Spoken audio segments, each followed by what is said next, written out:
पूरी दुनिया जिस काम पर लगी है, बरज़ख को लेकर हम भी उस काम पर लग जाएं। आसिम अब्बासी पाकिस्तानी डायरेक्टर हैं। क्या सूझी कि हम आम कर देंगे LGBTQ को, इन अदर वर्ड्स कौमे लूत की फिलॉसफी को, इन अदर वर्ड्स फहाशी को, या हम जिन्स परस्ती को, लेस्बियन, गे, बाइसेक्सुअल, ट्रांसजेंडर या queer, questioning, gender defined need, multi gender, अपने अपने शौक पूरे करें। ये वो चीज है, कतर ने रेनबो झंडे फुटबॉल वर्ल्ड कप में लहराने से मना कर दिया था। लेकिन हमारे डायरेक्टर साहब से जब पूछा जाता है कि ये आप क्यों कर रहे हैं, तो उन्होंने कहा कि अगर तुम्हें क्वीयर यही है कि तमाम वो जो सीधी तरह से जिनसी ताल्लुक, जिसको हम हेटेरोसेक्सुअलिटी कहते हैं, वो कायम ना कर सकें, नॉन हेटेरोसेक्सुअल बिहेवियर रखें, जिसकी कतई तौर पर इस्लाम इजाजत नहीं देता, या आप कौमे लूत की फिलॉसफी कह दें, उसको आम कर दें। बड़े बड़े स्टार्स पाकिस्तान के इसको प्रमोट कर रहे हैं। फवाद खान साहब को बड़ी अच्छी तरह पता है, जो इसी बरज़ख ड्रामे का मरकजी किरदार हैं, कि इन पर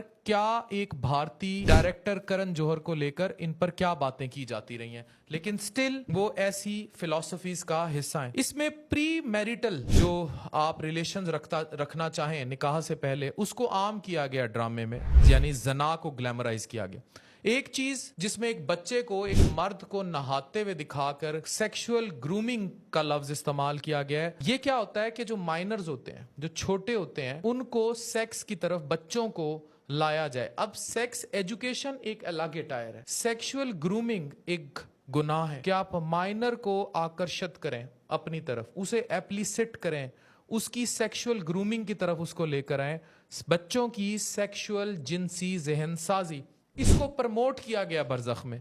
उसके अलावा जादू टोने को नॉर्मलाइज किया गया है। उसके अलावा गेटिंग यूज टू कौमे लूथ या LGBTQ जो फिलॉसफी है, उसको दिखाया गया कि बड़ी कूल सी चीज है, और इसको भी बड़ा नॉर्मलाइज करने की कोशिश की गई है। इन अदर वर्ड्स, ये वो सारी चीजें हैं जिसको अब वेस्टर्न दुनिया प्रमोट कर रही है। वेस्टर्न दुनिया में अब इन क्लब्स को कुछ कहना, इन पर बात करना, गेज लेस्बियन क्लब्स के अगेंस्ट कोई जुमला बोलना, उनको मुकम्मल तौर पर कानूनी तहफ़्फ़ुज़ दिया गया।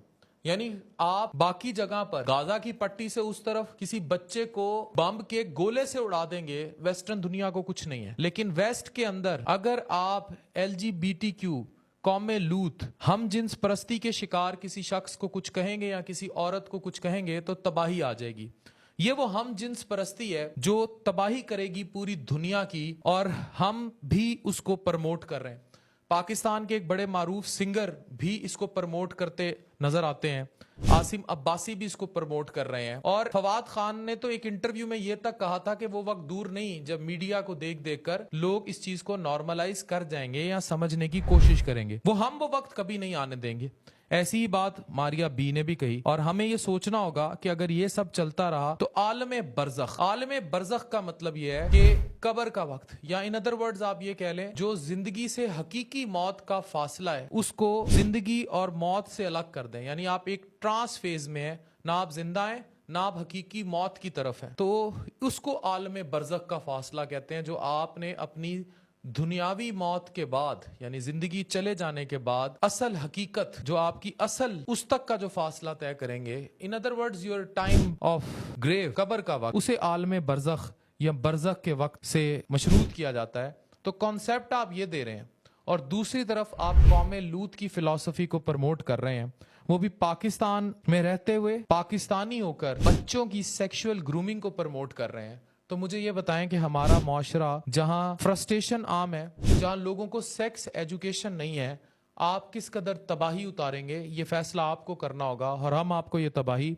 नहीं करने देंगे। आप एक फिल्म बनाएं, वेब सीरीज चुड़ैल में भी आप थोड़ा खुल रहे थे, लेकिन आपने गेम ओवर कर दी। ये गेम आपकी ओवर होगी। We will boycott बरज़ख।